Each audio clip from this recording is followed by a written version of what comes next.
Hello, hello. Welcome back. Coming to you again from my poorly lit garage in front of my trusted native Slayer. And that's right, this is once again another video without any actual fishing. But I promise that is coming so soon. In fact, I have a trip planned down to Texas in less than 3 weeks, going to the world famous OHIV. Cannot wait.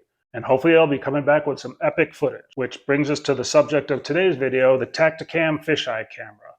I was watching somebody else's video and I noticed in the comments somebody mentioned that this was on Amazon for 58 bucks. So I figured, it's got to be worth the try. I remember when these first came out a few years ago, they were 200 bucks. Now they're down to 100, and Amazon has them for 58 without an SD card. So I figured, what the heck, let's try it out. I will tell you that I don't think they're supporting this thing anymore because it doesn't work on the app for my iPhone 11. I actually had to use my older iPhone. It's like an 8 or something. And the app did work on that. So they're clearly not supporting it anymore. And you do need the app because that's the only way you can change the settings on it, like how long it records loop video for, just other things like that. You can only change the settings through the app. And it also helps to be able, if you're setting it up, to be able to see what the camera is seeing, since there's no viewfinder on this thing. Some quick background. I've always done all my filming of fishing videos with my iPhone. It's convenient. I can do all the editing right there on the phone. It takes a great picture. So that's what I've always done. But with tournament season coming up, I didn't want to rely on my phone for videos because, of course, we need our phone for photographing the fish and submitting them. So I didn't want to risk filling up my memory or running out of battery. So I don't want to rely on my phone. And I do want to make tournament videos because those are some of my favorite videos to watch on YouTube, our tournament recaps. So I do want to do that. Of course, GoPro is the standard for YouTube fishing footage, but I can't afford one just yet. I will get one soon, but it's spring.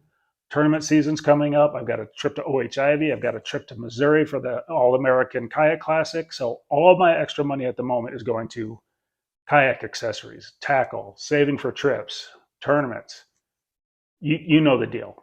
We're all in the same boat in that regard. So I figured, what the heck, let's try this out for 100 bucks, see how it does. If nothing else, it could be used for, an odd angle somewhere on the kayak or B-roll. It does go underwater up to 30 feet, so use it for release videos and letting fish go. What the heck, give it a try. So this is not going to be a full rundown of all the features. There are other videos that show that. I just wanted to see what the image quality looks like compared to my iPhone. So I just did a few quick tests where I was literally just holding my phone like this, the fisheye on top, so that they were filming the exact same thing at the exact same time, and this is what I came up with. So here's outdoors in bright sunlight, both cameras going at the same time, same view, and as you can see, the Tactacam on the right is just really not as crisp of an image. The whites aren't super white, it's just sort of muddy, and it really doesn't compare very well to the iPhone camera. Now we go indoors with a little bit of natural light coming through the window, looking at Higgins Joe Jiggins, and again, it's a pretty stark difference. The Tactacam is just sort of dark and not nearly as crisp or bright as the iPhone. So yeah, not great. Doesn't stack up too well to the iPhone. I'm sure it doesn't stack up very well to the GoPro either. So it's not terrible, but seeing them side by side like that, it's a pretty stark difference. So I also did a couple quick sound tests, and here you go. Testing outdoor sound, no microphone, no wind. Testing outdoor sound, no microphone, no wind. What are you doing, bud? What are you doing? What are you doing, bud? What are you doing? Yeah, even worse. So I guess what I would have to say is, again, good B-roll footage, camera, release videos underwater could be useful. I would not recommend it as your primary filming source, mainly because of the sound. The image quality, it's not terrible. It's supposedly Ultra HD, 4K.